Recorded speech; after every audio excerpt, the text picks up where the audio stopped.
Kia ora! Mama's back with your dose of reality, and this time it's LEGO Masters New Zealand, Season 1.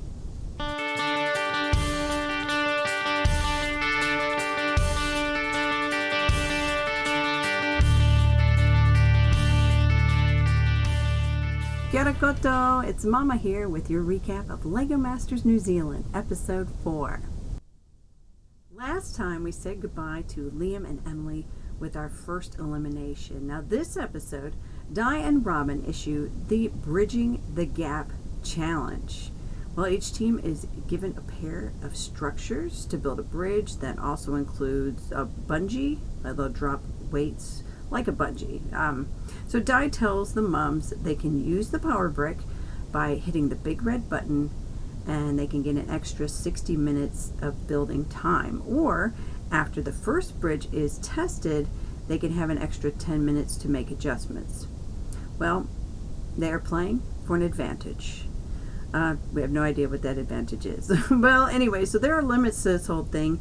Their bridge can only be 12 centimeters wide, the spanning a 2-meter gap. They have to be creative. They have to not only make it strong and beautiful, and have a good story and all that as well. So they're going to have 14 hours to get that taken care of.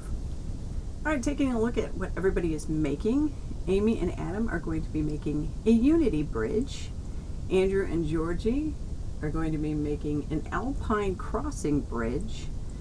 Jono and Dan, they're making the Samson Memorial Rail Bridge. The mums are making Fire and Ice.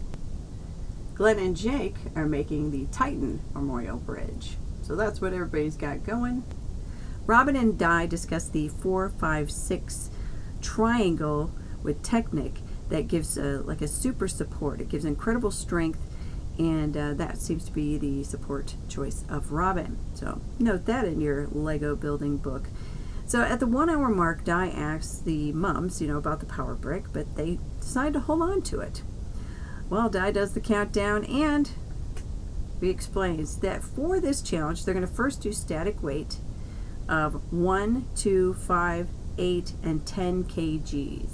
And then each time, once it survives the static weight, they'll do a bungee drop with the weight and see if it holds up. So after 10 kgs, that's what they're going for. Everybody wants to hit that mark because that means they've passed the challenge, so to speak.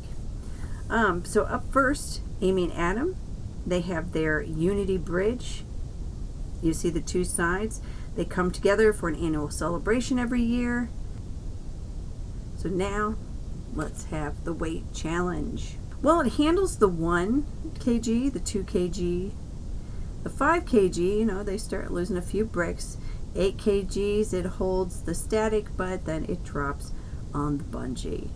Aw, I know, that was disappointing. But hey, I would be shocked if I could build a bridge that would sustain that kind of dropping.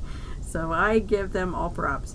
So Amy and Sarah opt out of using their power brick for the 10-minute advantage, where they were allowed to make, some adjustments. But, she's like, they're like, at this point, they would have to take it completely apart, and there's just no time for that. So 10 minutes, whatever, it's either do or die, right? So they pass on. So Jono and Dan go next with the Samson Memorial Rail Bridge. Now this was in honor of Jono's dad and granddad, who restored the original and got it running again.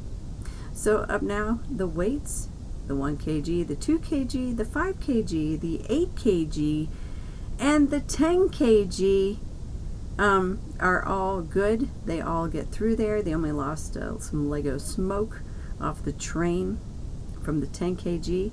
They decide to go up to 15 kgs. There's a little creaking and cracking, but it holds out. 20 kgs, it holds. I couldn't believe this. And then they do the drop, and it stayed. I was like, wow. So then Di says, okay, well, what now? So they decide to go to 25 kgs. Well, they finally drop at the 25 kgs. But they obviously hold the title at this point for 20 kgs. So well done to Jono and Dan. Well, now it's time for Emily and Sarah. Well, 1 kg, 2 kg, 5 kg, 8 kg, 10 kg, all pass, they all hold. And, once they hit the 10 kg, that's the last compulsory weight. So then they say, okay, well, let's try the 20. And it holds. So then they're like, okay, so what do you want to pick? So why she picked 28, I have no idea. I would have thought she would have tried the 25 or even just 21 even. At 28, it crashes. Okay, now for Georgie and Andrew. They have an Alpine crossing bridge.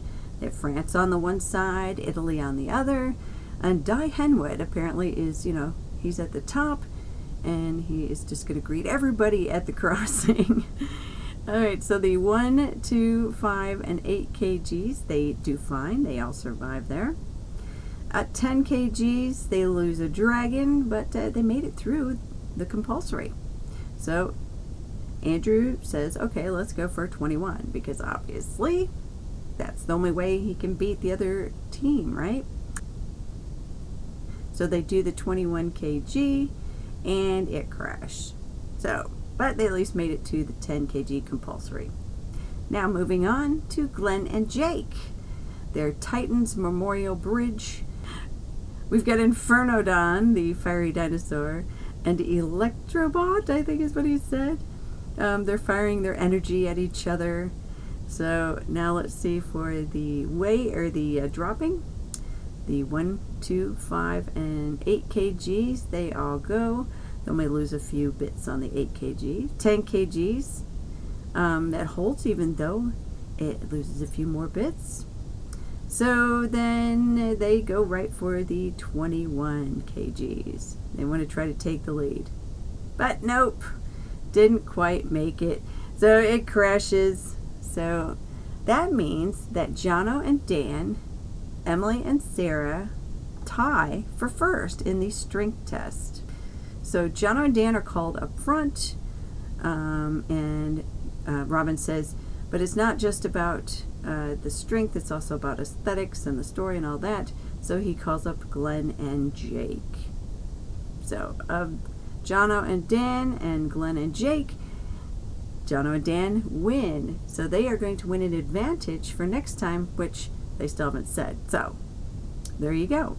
Then I thought, okay, so who's going to be eliminated? Well, apparently non-elimination. So that's kind of cool because, it won't go so quickly that way, right? So next time, Jono and Dan will have an advantage, and no one was eliminated this time. So that wraps it up. Next time, they're going to have to build their build from one single brick hanging. Well, that wraps up this recap of LEGO Masters New Zealand Episode 4. Well, join us again next time to see if someone gets eliminated. I'm Mama C. Have a great day wherever you are.